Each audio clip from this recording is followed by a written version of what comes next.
नमोदय मित्रांनो, आज आपण इयत्ता 10वी पाली सुगंधावलीमधलं पाचवा धडा आहे सील व थेर गाथा। याचा संदर्भ असा आहे की थेर गाथा म्हणजे पाली साहित्यातलं जे सुत्त त्रिपिटक आहे, त्रिपिटकामधला दुसरा भाग जो आहे विनय, सुत्त आणि अभिधम्म। यातलं सुत्त पिटकातलं आपण खुद्दक निकाय आहे, 5 ग्रंथ ज्यामध्ये येतात आणि त्याच्या 5 ग्रंथाला शेवटचा ग्रंथ खुद्दक निकाय आणि त्यामध्ये अतिरिक्त 15 ते 18 ग्रंथ येतात। 15 कसे आणि 18 कसे ते आपण नंतर बघूया। ह्यातलं जो ग्रंथ आहे थेर गाथा, त्या थेर गाथातलं 12वा भाग आहे द्वादश निकपातो, त्यातलं सील व थेर गाथा ह्यावरतीही आजचा आपला हा धडा आहे। तर काय लिहिलेलं आहे की पाली त्रिपिटक साहित्यातील अतिशय महत्त्वाचा पाली ग्रंथ म्हणजे थेर गाथा होय। थेर गाथा हा ग्रंथ सुत्त पिटकाच्या खुद्दक निकायामधील आहे। यात तथागत बुद्धाच्या काळातील थेर अर्थात भिक्खूंचे जीवनानुभव संग्रहित आहेत। अर्थात थेर गाथा म्हणजे तथागत बुद्धांच्या काळातील भिक्खूंचे एक प्रकारे स्वकथन म्हणता येईल। हा ग्रंथ जागतिक साहित्यामध्ये सुद्धा अतिशय महत्त्वाचा मानला जातो। थेर गाथेमधील जवळजवळ सर्वच थेर हे अहर्त होते अशी बौद्ध मान्यता आहे। सील व थेर गाथेमध्ये सील व भिक्खूचे जीवनानुभव आलेले आहेत। या शिलाचे महत्त्व प्रतिपादन करण्यात आलेले आहे। तर आपल्याकडे 5 ते 6 ओळींचं हे गाथा आहे। तशी म्हणत ही गाथा खूप मोठी आहे।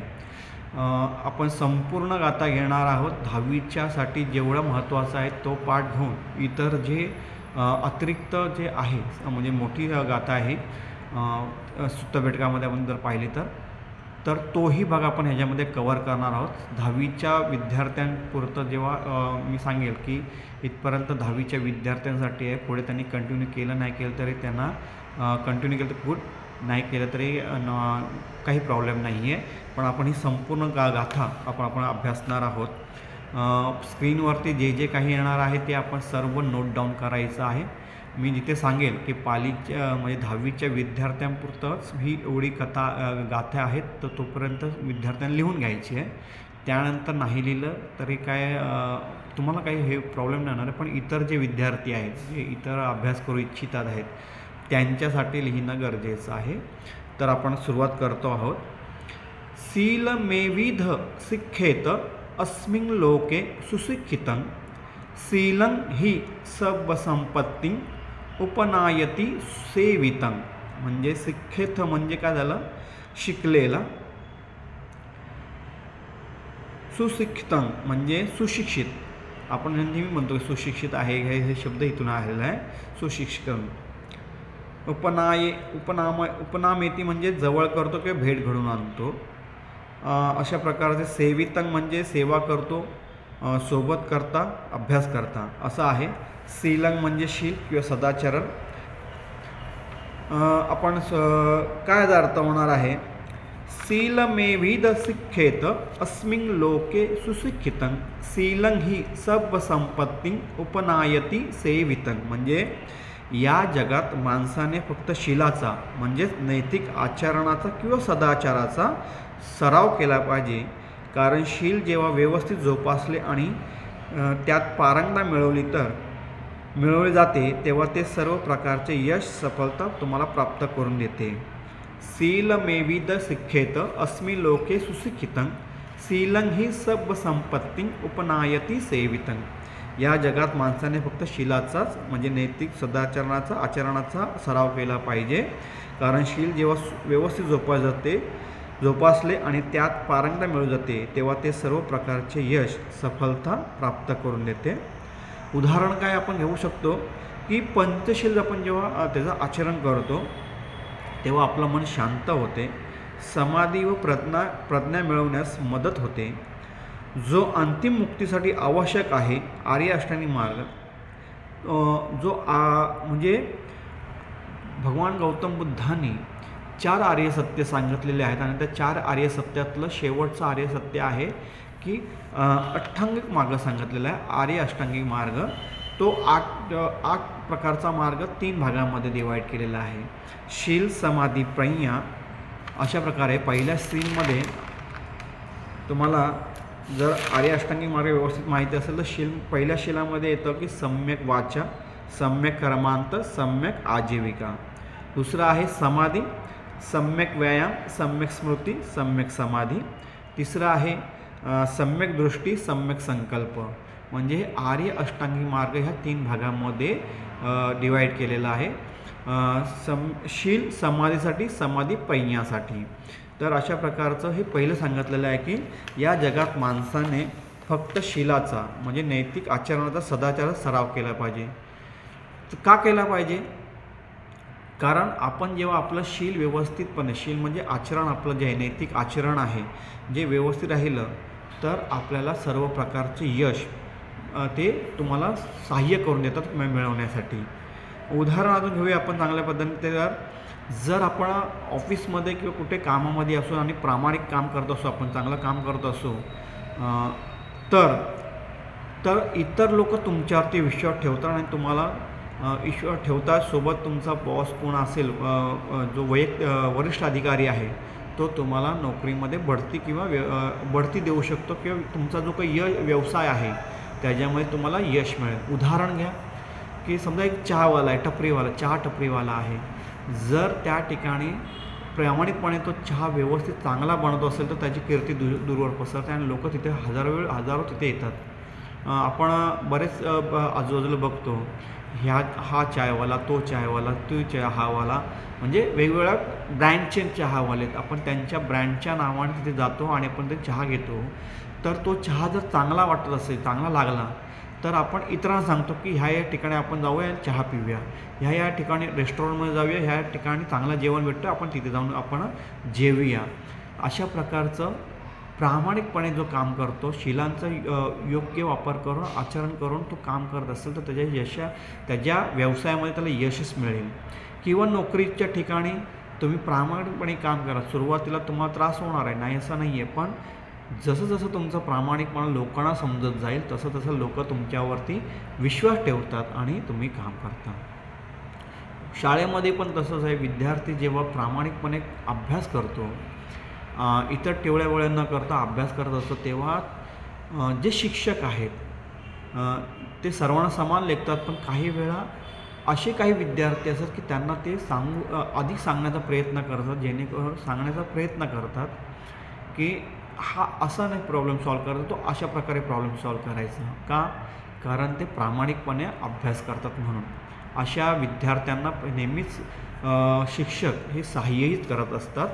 इतर विद्यार्थी आहेत त्यांना पण सहाय्य करतात, पण त्यांचं जर म्हणजे स्पष्टपणे सांगायला गेलं तर टिवल्या करणाऱ्या विद्यार्थ्यांकडे जास्त लक्ष, म्हणजे शिक्षकांचं तेवढ्या प्रमाणात लक्ष जात नाही जेवढ्या प्रमाणात जे अभ्यास करतात विद्यार्थी तेवढं. कारण हार्डली 2 ते 3 तासाचं लेक्चर असतं. त्याच्यामध्ये जर जे टिवल्या करतात, जे अभ्यासासाठी गंभीर नाही आहेत, क्लासला डिस्टर्ब करतात, तर अशा विद्यार्थ्यांवरती वेळ वाया घालवण्यापेक्षा जे 4-5 विद्यार्थी की 10-15 विद्यार्थी आहेत जे प्रामाणिकपणे अभ्यास करू इच्छितात आहेत, त्यांना ते शिक्षक खूप चांगल्या पद्धतीने समजून सांगतात.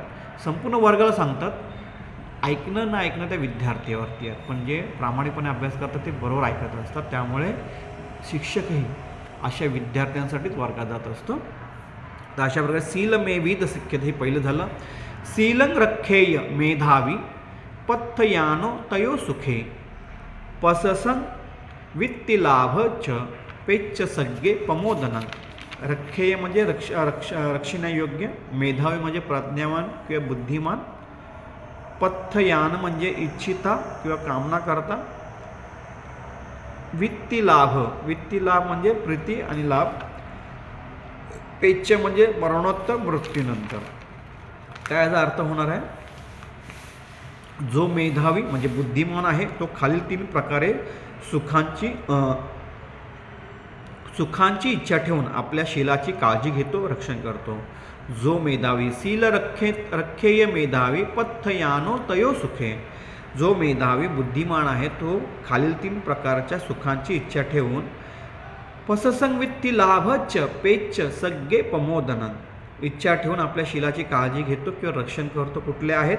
एक प्रशंसा म्हणजे मान आणि सन्मान, वित्तलाभ समृद्धी आणि धनप्राप्ती, आणि पेच सगळे प्रमोदनन. पेच सगळे प्रमोदनन म्हणजे मेल्यानंतर स्वर्गात आनंद किंवा सुख मिळवणे म्हणजे सुगती प्राप्त करणे. आता मी जसं विद्यार्थ्यांना सांगितलं की जे विद्यार्थी मनापासून अभ्यास करतात त्यांच्यासाठी विशेष लक्ष कधी कधी शिक्षक देतात. आणि अशाच विद्यार्थ्यांवरती जे विद्यार्थी शिस्तबद्ध आहेत त्यांना शिक्षकांकडून आणि पालकांकडून विशेष प्रकारची प्रशंसा मिळते. त्यांना अभ्यासासाठी चांगले वातावरण मिळते म्हणजे समृद्धी मिळते आणि भविष्यात चांगले आयुष्य जगण्यासाठी संधी मिळते. अशा प्रकारचा जो विद्यार्थी आहे, जो आपला प्रामाणिक विद्यार्थी आहे, जो खरंच अभ्यास करतो आहे, त्याला शिक्षकांकडून आणि त्यांच्या पालकाकडून नेहमीच मानसन्मान भेटतो. व्यवस्थित चांगला विद्यार्थी आहे म्हणून आपण नेहमी सांगतो. अशा विद्यार्थ्यांसाठी चांगली स्कोप भेटते म्हणजे चांगली स्पेस भेटते अभ्यास करण्यासाठी, चांगलं वातावरण मिळतं आणि ती एक प्रकारची समृद्धी आहे त्यांच्यासाठी. आणि भविष्यात चांगलं आयुष्य जगण्याची त्यांना संधी मिळते. If you are concentrate on your job, whatever your job is get, म्हणजे तुम्ही कुठल्याही प्रकारचं काम करत असाल, जर त्याच्यामध्ये अशा प्रकारचं तुम्हाला मानसन्मान आहे, समृद्धी मिळते, तुम्ही भविष्यामध्ये चांगलंच आयुष्य जगायची तुम्हाला संधी मिळते. जे त्याची स्टार्टिंग आत्तापासून जर केली तर भविष्यामध्ये तुम्हाला चांगली समृद्धी मिळू शकते.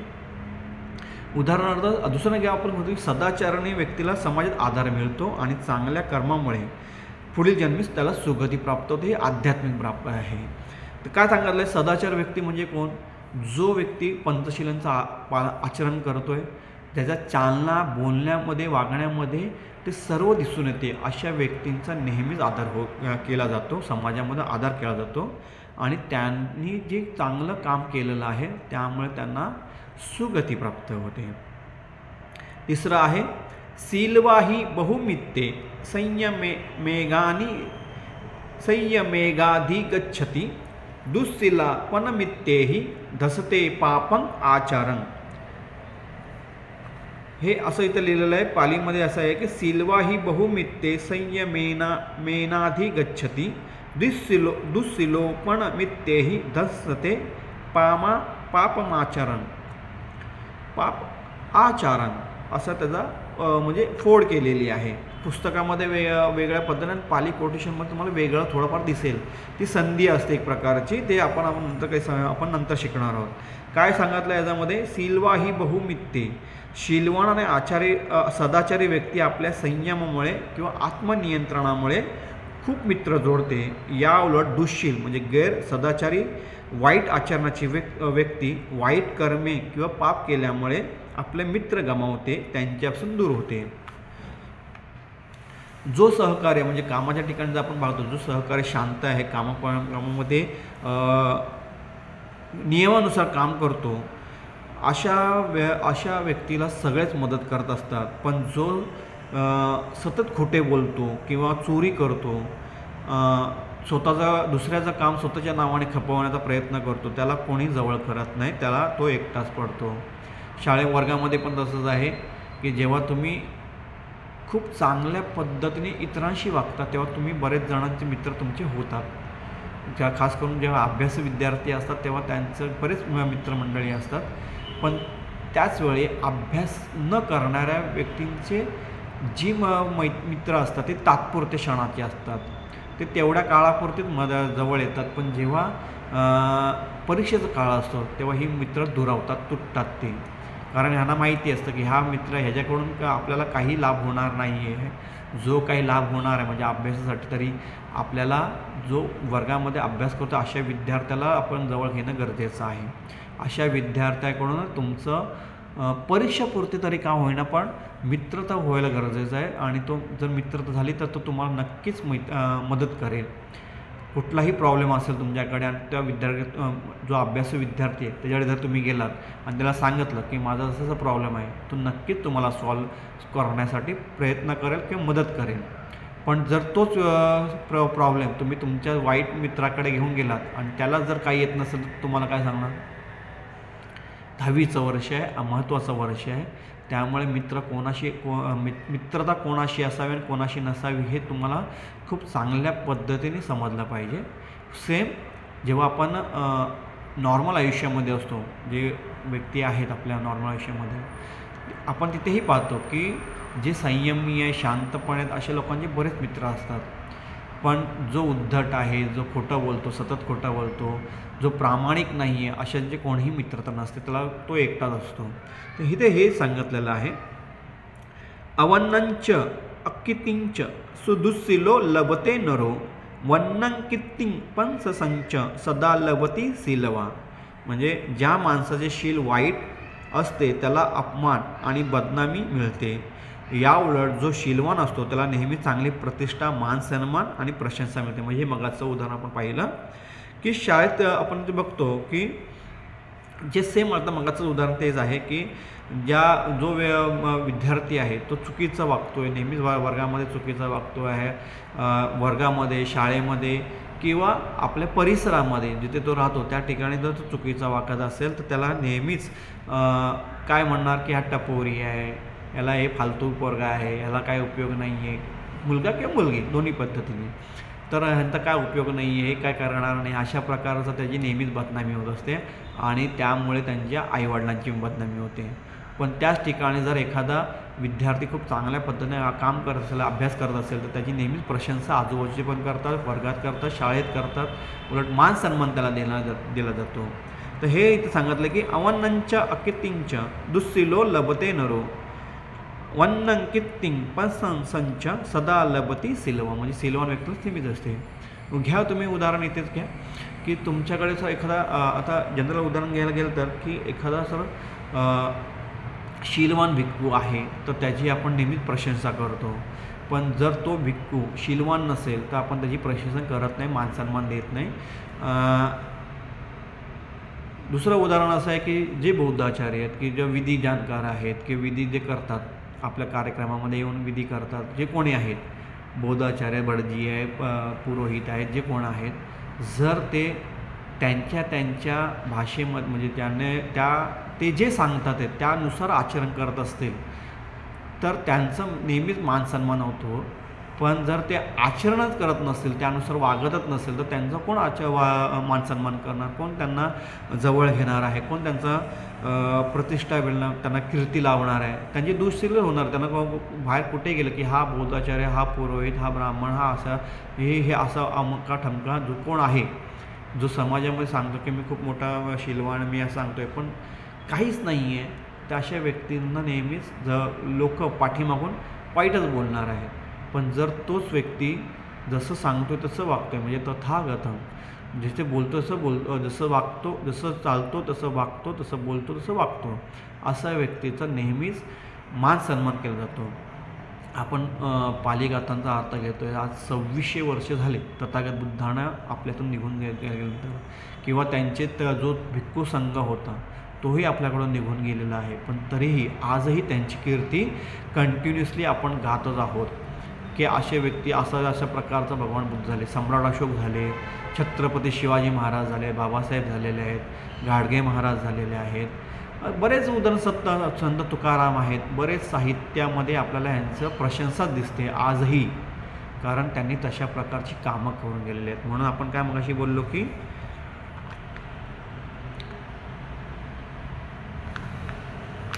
आपण मगाशी एक उदाहरण घेतलं होतं की सीलं रख्यो मेधावी पथयानो तयो सुखं पससंग विथ्थी लाभांच पेच सगळे प्रमोदन. पेच सगळे समोर म्हणजे सुगती लाभते त्यांना, अशा प्रकारच्या लोकांनी सुगती लाभलेली आहे. तर अशा बरंचसं तुमच्याकडे शीलांचं पालन करणं गरजेचं आहे. ते हे महत्त्वाचं इथे सांगितलेलं आहे. आदिशीलं पतिष्ठाच कल्याणंच मातुकं पमुखं सब्बधम्मान तस्मा सीलं विशोधये. काय सांगितलं आहे? सील हे आरंभ बिंदू आहे, म्हणजे सुरुवात आहे, आणि आधार पाया आहे. ते सर्व कल्याणकारी म्हणजे चांगल्या गोष्टींची माता म्हणजे जन्म देणारी आहे. ते सर्व धम्मामध्ये सद्गुणांमध्ये प्रमुख आहे. म्हणून आपले शील शुद्ध केले पाहिजे. कुठलंही घर बांधण्यासाठी जसा मजबूत पाया लागतो तसेच जीवनात यशस्वी होण्यासाठी शील हा पाया आहे.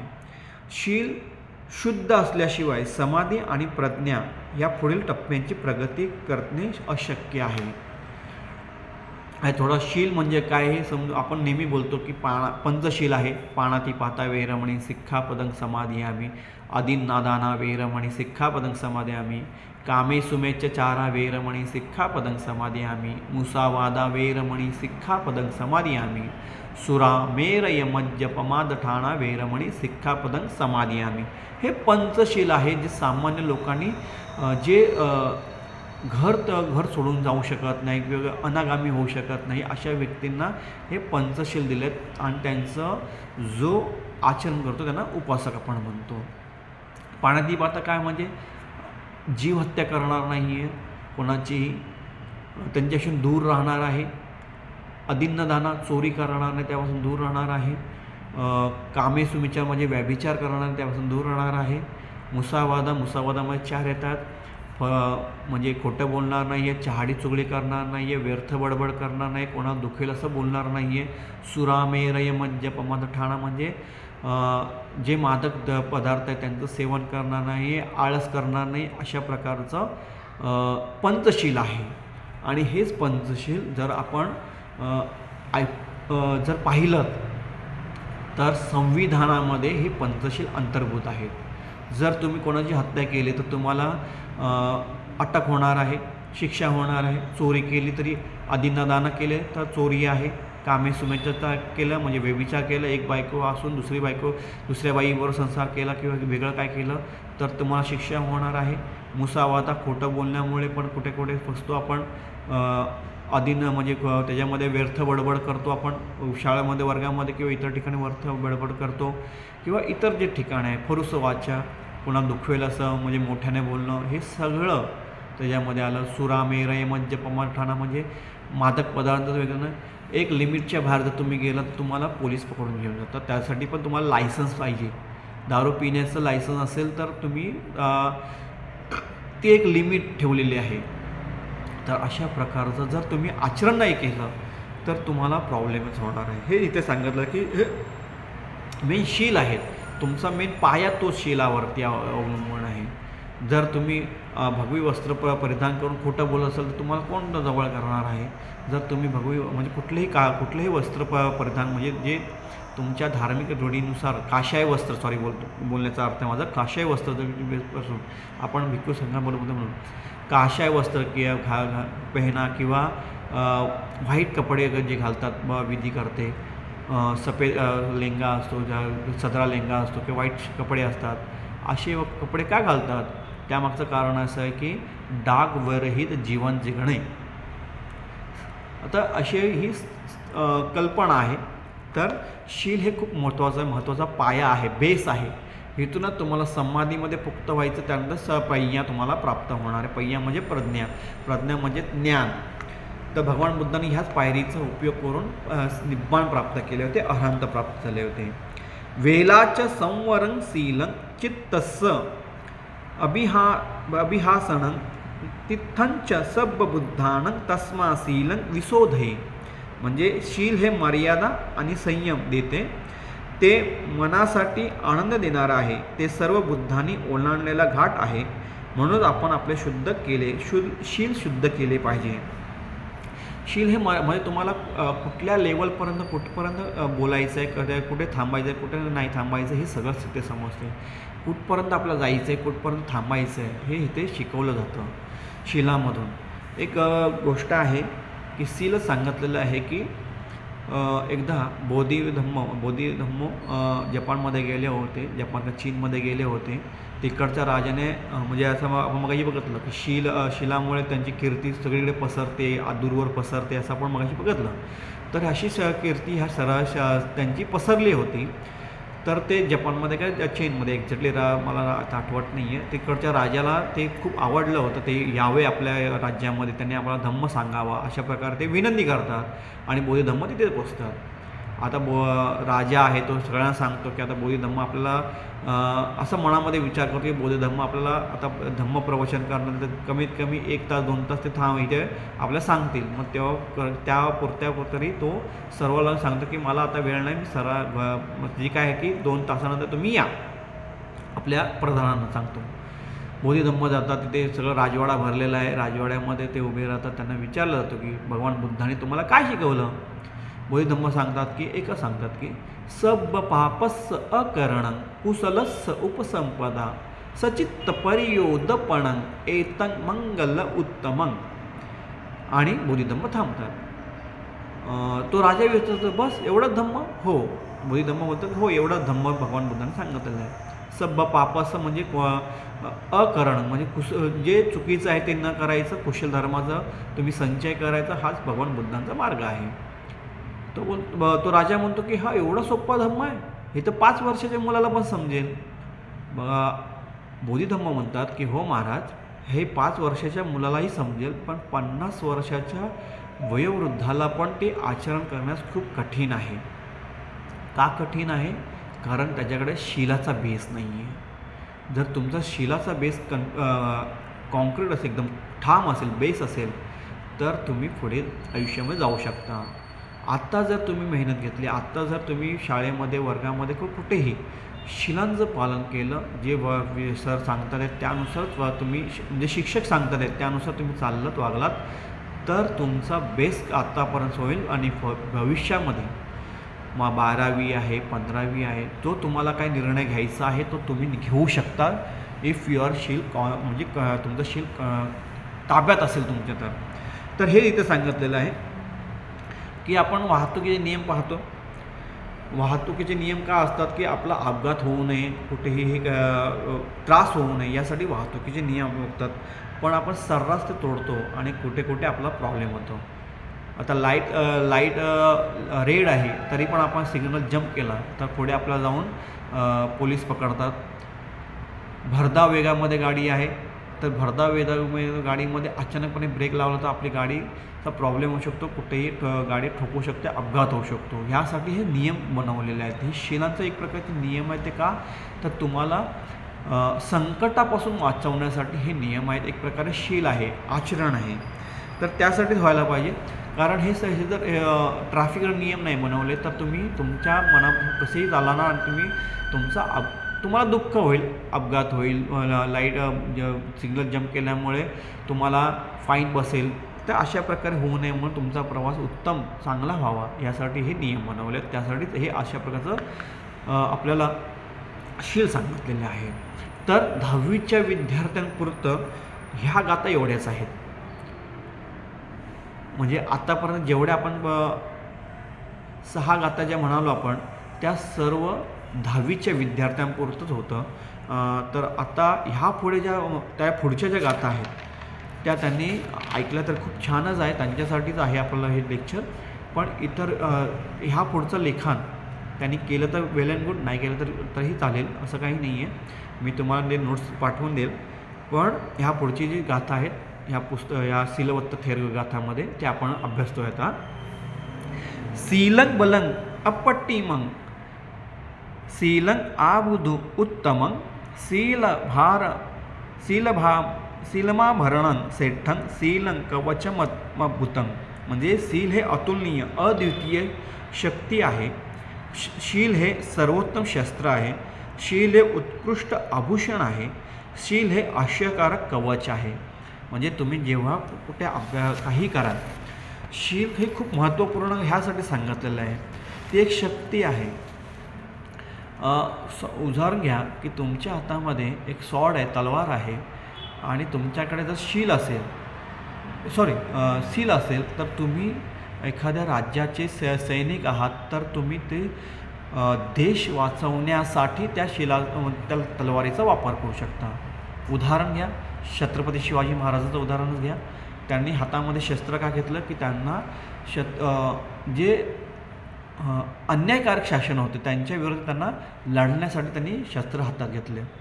पण तेच शस्त्र समोरच्याही व्यक्तींकडे होतं, पण त्यांनी त्याचा वापर चुकीचा केला. हा डिफरन्स आहे शीलामधला. छत्रपती शिवाजी महाराजांनी तलवारीचा वापर सर्वांच्या न्याय हक्कासाठी केला, तर इतर जे होते त्यांनी न्याय हक्कासाठी न करता जुलूम जबरदस्ती केलेला आहे. तुम्ही बॉर्डरवर जा, बॉर्डरवरती आपले सैनिक आपल्या देशासाठी लढत असतात. त्यांच्या हातामध्ये जी गण आहे, त्यांच्याकडे जे वेपन आहे, ते स्वसंरक्षणाबरोबरच शत्रूचा नाश करण्यासाठी आहे. तर त्यांच्याकडे जो शील आहे, त्यांना सांगितलं गेलं की फर्स्ट नेशन, पहिला देश आहे, तर त्यासाठी ते हे करतात आहेत. तर अशा प्रकारे हे शस्त्र आपल्या हातामध्ये, जेव्हा तुमच्याकडे व्यवस्थित शील असेल तर तुम्ही ते शस्त्र कसं वापरायचं, कोणाच्या फायद्यासाठी वापरायचं आहे, कोणाच्या द्वेषासाठी वापरायचं, हे सगळ्यात महत्त्वाची समज ह्या शिलामुळे येते. सत्य बोलणे हे वाईटच, सत्य बोलणे हे वाईट शक्तीविरुद्ध सर्वात मोठे बल आणि शस्त्र आहे. चारित्र्यवान व्यक्ती शील सर्वात सुंदर व्यक्ती होय. चारित्र्यवान व्यक्ती म्हणजे शीलवान व्यक्ती हा सर्वात सुंदर व्यक्ती होय. शील हे साधकाचे अनमोल बल आहे, जे त्याला विकारांविरुद्धच्या लढाईत संरक्षण देते. म्हणजे तुम्ही जेव्हा मेडिटेशन करत असता तेव्हा तुमच्याकडे शील असेल, सुरुवातीपासून सूर्य असेल, तर तुमचं मेडिटेशन खूप चांगल्या पद्धतीने होऊ शकतं. उदाहरण सांगतो तुम्हाला.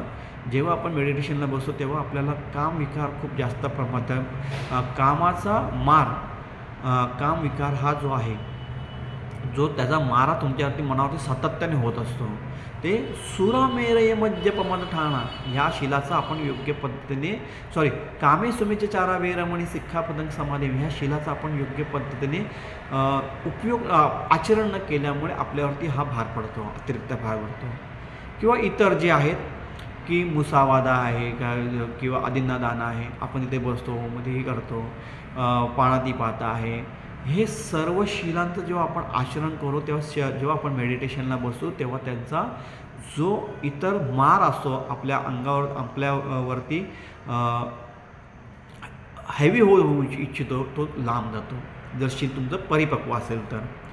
शीलं सेतु महेश सखो शीलं गंधो अनुत्तरो शीलं विलेपन सेठ्ठं एन वाती दिसो दिसं. म्हणजे शील हा महान सामर्थ्यशाली पूल आहे.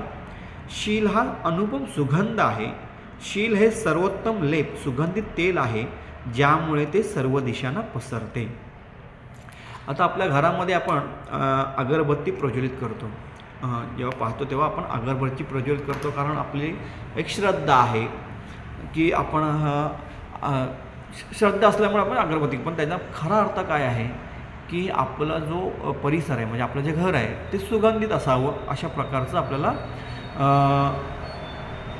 मनामध्ये श्रद्धा अशा प्रकारचे प्रतीक आहे की आपलं घर सुगंधित असावं, आजूबाजूचं वातावरण प्रसन्न असावं, अशा प्रकारचं आपण श्रद्धेसाठी आपण अगरबत्ती लावतो.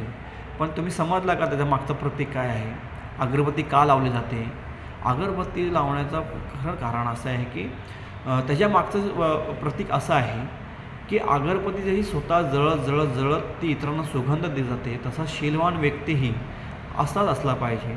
अगरबत्तीचा धूर किंवा सुगंध तो चुरूवर पसरतो, तसा शीलवान व्यक्ती आपल्या अंगातला काम विकार, जे आपले जे क्लेश आहेत त्यांना जाळून आपल्या शिलांच्या आधारे सुगंध पसरवत असतो आणि तो सर्वदूर पसरत असतो. म्हणजे उदाहरण घ्या की एखादा सन्माननीय भिक्खू आहेत, ते राहतात औरंगाबादला, मराठवाड्यामध्ये कुठेतरी दूर राहतात, आणि मी ते राहतो मुंबईमध्ये, पण त्यांच्या शिलांचा सुगंध इथपर्यंतही पोचतो. म्हणजे त्यांची कीर्ती ही आपल्यापर्यंतही पोचते, मुंबईमध्येही पोचते, किंवा मुंबईतले भिक्खूंचा त्या साईडला सुगंध असेल, कारण हे शीलवान व्यक्ती आहेत. अशा प्रकारची कीर्ती आपण मगातून बघतोय, कीर्ती पसरते, मान सन्मान भेटतो, समृद्धी होते. ही सर्व समृद्धी सर्वदूर पसरते. एखादा प्रवचनकार आहे, त्या प्रवचनकाराची कीर्ती सर्वदूर पसरते, सुगंध पसरतो त्यांच्या शिलाचा. तर हे इथे सांगितलेलं आहे. कसं आहे की हे सुगंध जो पूल आहे, जो अडथळे, आपण मग मी सांगतो की जेव्हा मेडिटेशनला बसतो बरेच अडथळे येतात, तेव्हा हे शील आपल्या पुलासारखं काम करतात, एकमेकांना जोडतात ते, आणि व्यवस्थित आपलं जी काय मेडिटेशन आहे व्यवस्थित होते. शीलं संबल मे वग्गं शीलं पाथेयमुत्तमं शीलं सेठ्ठो अतिवाहो एन याती दिसो दिसन. म्हणजे शील हे उत्तम संबल म्हणजे प्रवासी तयारी आहे. शील हे उत्कृष्ट पाथेय म्हणजे प्रवासासाठीचे अन्न आणि शिदोरी आहे. शील हे सर्वोत्तम वाहन आहे ज्यामुळे व्यक्ती एका ठिकाणावरून दुसऱ्या ठिकाणी जाते. काय सांगण्यात आलं आहे, शील हे उत्तम संबल म्हणजे प्रवासी तयारी म्हणजे आपल्या जीवनातली जी तयारी सुरू आहे म्हणजे आपण जो प्रवास करतो आहे त्याच्यामध्ये हे उत्तम पाथेय आहे. उत्कृष्ट पाथेय म्हणजे प्रवासासाठी ते अन्न आणि शिदोरी आहे. पाहून घ्या की कधीही आपण शीलवान व्यक्ती आहे तो कधी आता गाडगे महाराजांचं उदाहरण घेऊया आपण. गाडगे महाराज कसे होते की ते शीलवान व्यक्ती होते. ते कुठेही बराच ते प्रवास करायचे होते. प्रवास करत करत करत त्यांनी संपूर्ण महाराष्ट्र पिंजून काढला आहे आणि आज त्यांची कीर्ती आजपर्यंत आपल्याकडे आहे. तुकाराम महाराजांची पण तशीच आहे की त्यांनीही बरंच आपलं अभंगाच्या द्वारे समाज प्रबोधन केलं आहे. संत एकनाथ आहेत, ज्ञानेश्वर आहेत, अशा प्रकारचे संत परंपरा आपल्या महाराष्ट्रात लाभलेली आहे. त्याच्या आधी जर 2600 वर्षांपूर्वी जर पाहिलं तर श्रमण परंपरा आपल्यामध्ये आहे. तर हे सर्व शीलवान भिक्खू आहे, संत आहेत, त्यांनी आपल्याकडे ही परंपरा निर्माण केलेली आहे आणि त्याच्या जोरावरती त्यांनी खूप मोठा लांबचा पल्ला गाठलेला आहे. तर अशामध्ये पाथेय सांगितले प्रवासासाठीचे अन्न शिदोरी म्हणजे तुम्ही हा जो प्रवास करताय त्याच्यावरती हा शील हे तुम्हाला शिदोरीप्रमाणे काम करते. तुम्ही कुठेही जा, जगाच्या कोपऱ्यामध्ये कुठेही जा, पण जर तुम्ही शीलवान असाल तर त्या ठिकाणची व्यक्ती तुम्हाला जवळच करणार आहे. पण जर तुमच्यामध्ये खोट निघाली तर ते कोणीही तुम्हाला जवळ घेणार नाही. ही संत परंपरा आहे, भिक्खुणी श्रमण परंपरा आहे, ह्या सर्वांना लोकांनी जवळ घेतलेलं आहे, कोणीही लाभ केला नाही. इथेव निद्दं लभती पेच्च्या पाये च दुम्मनो सब्बथं दुम्मनो बालो शीलेसु असमाहितो. म्हणजे जो बाळ म्हणजे इथे काय सांगितलेलं आहे, बालो म्हणून हा शब्द आला आहे. तर बाळ म्हणजे अज्ञानी किंवा मूर्ख माणूस शीलात असमाहित, अस्थिर, अव्यवस्थित असतो. त्याची या जीवनात निंदा होते आणि मेल्यानंतर अपाय म्हणजे दुर्गतीमध्ये त्याला दुःख मिळते. तो मूर्ख सर्वत्र दुःखी असतो. असेवनाचे बालानं पंडितानाच सेवना पूजाचं पूजनीयानं एतं मंगल उत्तमं. ही महामंगलसूत्रातली सर्वात पहिले 3 उत्तम मंगल काय आहेत हे भगवान बुद्धांनी ह्या गाथेद्वारे सांगितले आहेत. असेवनाचे बालानं म्हणजे जे अज्ञानी आहेत, मूर्ख आहेत, अशा व्यक्तींना तुम्ही जवळ ठेवू नका. तर हे इथे सांगितलं की जो बाळ म्हणजे अज्ञानी किंवा मूर्ख धम्मपदामध्ये बालवग्गो आहे तो संपूर्ण त्याच्यावरतीच आहे. की कशा प्रकारचे आहेत बाल व्यक्ती किंवा कमी बुद्धीचे आहेत.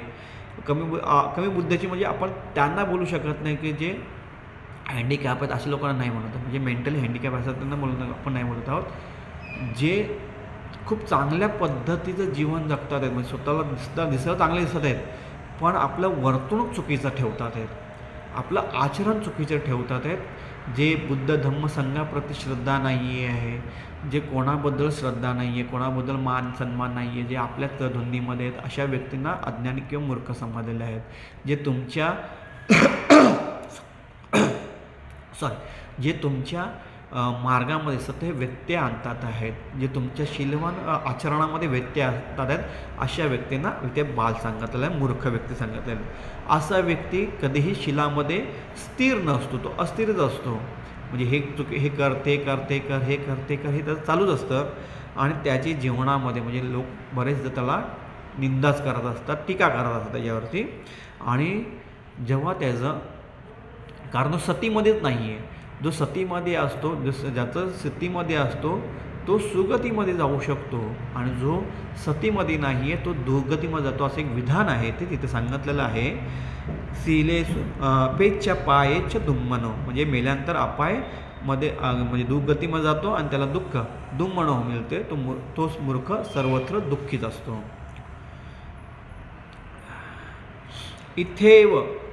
इथेव कित्तिं लभती पेच्च सग्गेच सुमनो सब्बत सुमनो धीरो शीलेसु सुसमाहितो. म्हणजे काय सांगितलं आहे, जो धीर माणूस म्हणजे शिलामध्ये विवेकी असणारा माणूस आहे, शीलवान आहे, तो सुसमाहित म्हणजे उत्तम प्रकारे स्थिर आणि व्यवस्थित असतो. त्याला याच जीवनात कीर्ती प्रसिद्धी मिळते आणि मेल्यानंतर तो सुगतीत जातो. तो विवेकी माणूस सर्वत्र आनंदी असतो. इधेव कित्तिंग लभते म्हणजे त्याला कीर्ती लाभते. पेच सगळेच सुमनो म्हणजे त्याचा मृत्यूनंतर तो सुगतीला जातो. सपत सुमनो धीरो सुलेसु सुमाहितो. अशा प्रकारे जो शीलवान व्यक्ती आहे तो नेहमीच उत्तम प्रकारे आपलं जीवन चालवत असतो, उत्तम पद्धतीने आपला घरदार चालवत असतो. आपल्या समाजामध्ये त्याला कीर्ती लाभ सन्मान सर्वच भेटत असतं.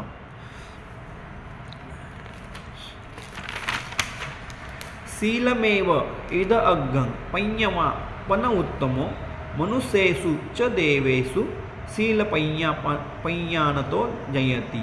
म्हणजे या जगात शील सर्वश्रेष्ठ हेच आहे, पण त्याहूनही प्रज्ञावान माणूस सर्वात उत्तम आहे. माणूस आणि देवतांमध्ये तोच विजयी होतो जो शील आणि प्रज्ञा या दोन्हींचे युक्त असतो. या जगात शील हे श्रेष्ठ आहे. आपण मगाशी बघितलं की आर्य अष्टांगी मार्ग हा 3 भागामध्ये डिवाईड केलेला आहे. शील समाधी पय्या म्हणजे शील म्हणजे सम्यक वाचा म्हणजे आपण जे बोललो मगाशी किंवा मुसावादा वेरमणी, कोणाशीही बोलताना खोटं बोलू नये, व्यर्थ बडबड करू नये, त्याला दुखेल असं बोलू नये, ओरडून बोलू नये. अशा प्रकारचं सम्यक वाच्यामध्ये ते सर्व येतं. तर कोणाशीही बोलताना जेव्हा आपण प्रेमाने बोलतो, मैत्रिणी बोलतो, तेव्हा तो आपलासा वाटतो. सम्यक कर्मांत आहे म्हणजे आपण जे जे काही कर्म करणार आहोत ते चांगलेच केले पाहिजे. जर चुकीचे कर्म केले तर तुम्हाला टीका भेटणार आहे. सम्यक आजीविका म्हणजे तुम्ही तुमच्या जीवनामध्ये जे काही मिळवत आहे ते प्रामाणिकपणे मिळवलं पाहिजे. जर एखादी लाच घेऊन तुम्ही काम करत असाल किंवा एखादे पैसे घेऊन तुम्ही काम करत असाल तर ते सुरुवातीला चांगलं वाटतं, पण नंतर तुमचं हाल बेकार होतात. उदाहरण घ्या की एखाद्या ऑफिसमध्ये म्हणजे सॉरी टू से आपण कोणाला टिकाटिकपणे पण कुठलं तरी काम आहे, एक 100 रुपयाचं काम आहे, एक साईन घ्यायची आहे, फक्त कुठेतरी 2 मिनटाचं काम आहे. एक महिला येते, काम त्याला साईन करा सांगते, पण तोच समोरचा अधिकारी त्याला सांगतो की ते 100 रुपये ठेवल्याशिवाय मी काही साईन करणार नाही. मग ती कुठून तरी 100 रुपये मिळवतात, ते लोक त्यांना देतात. पगार त्याला लाख रुपये आहे, पण गरिबांचे पैसे लुटून तुम्ही सुखी समाधी नाही होऊ शकत. सुरुवातीला तुम्हाला वाटतं, मला वाटतं रामायणामध्ये खूप चांगल्या पद्धतीने एक गोष्ट आहे की वाली कोली असतो, तो चोरी करत असतो. मला करेक्ट करा मी जर चुकीचं असेल तर तो चोरी करतो. एकदा नारद त्यांच्याकडे येतो. नारद त्यांना बोलतो की ह्या चोरीमध्ये तू कोणाकोणा समोर का करतोस आहेस तू? तर ते बोलतो की माझ्या बायका मुलांसाठी करतो आहे, मी त्यांच्यासाठी करतो आहे. मग ह्या चोरीचं जेव्हा तुम्हाला काही परिणाम जाणवत असेल तर तो सगळे वाटून घेणार का? तर तो बोलते हो माझे सगळे वाटून घेतील. मग तो घरी जातो, असं सांगतो घरच्यांना की असं असं आहे म्हणून.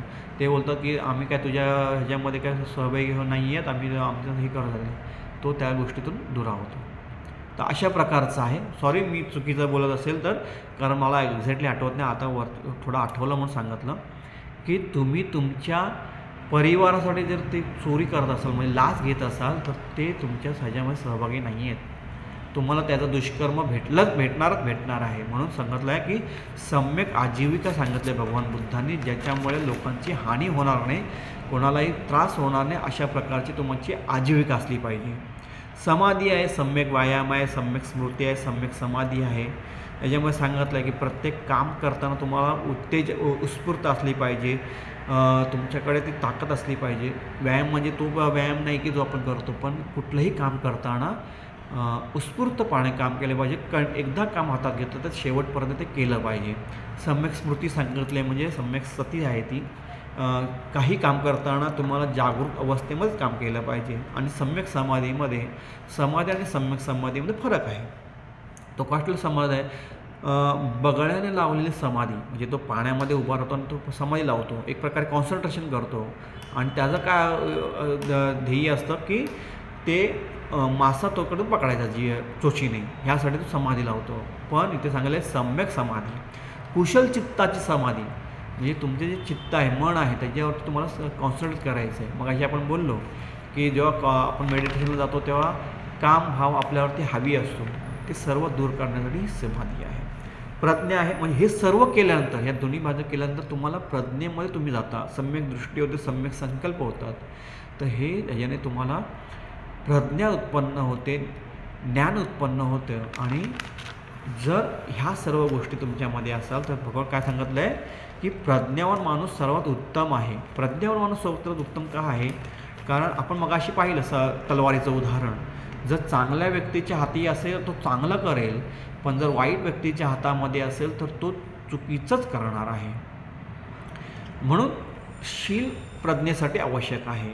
माणूस आणि देवतामध्ये तोच विजयी होतो. म्हणजे जो प्रज्ञावान आहे तो मग विजय होतो प्रत्येकाने. शील आणि प्रज्ञा या दोन्हींमध्ये युक्त आहे. म्हणजे आपल्याला दोन्ही पाहिजेत, शीलही पाहिजे, प्रज्ञाही पाहिजे. ह्याच्यामध्ये जर युक्त असलेला व्यक्ती जसं भगवान बुद्ध होते, शील समाधी पेयीमध्ये ते युक्त होते आणि ते पुढे जाऊन अहर्त झाले, भगवान बुद्ध झाले, सिद्धार्थाचे बुद्ध झाले, बुद्धाचे अहर्त झाले, सम्यक संबुद्ध झाले आणि त्यांचं नावालेलं आजही आपण नाव करतो आहे. तर अशा प्रकारे सीलवत्त थेर वंदना ही जी थेरगाथा पालीमधली 12व्या निकापामध्ये ही पहिला सीलवत्त थेर आहे. त्याच्यावर त्याचा आपण अभ्यास केलेला आहे. बऱ्याच गोष्टी आपण अभ्यासलेल्या आहेत की शील किती महत्त्वाचं आहे. शीलाशिवाय काही होऊ शकत नाही आहे. जसं मग अशी एक उदाहरण दिलं, सब्ब पापस्य अकरणं कुशलस्य उपसंपदा सचित्त परियोदपनं एतं मंगल उत्तमं.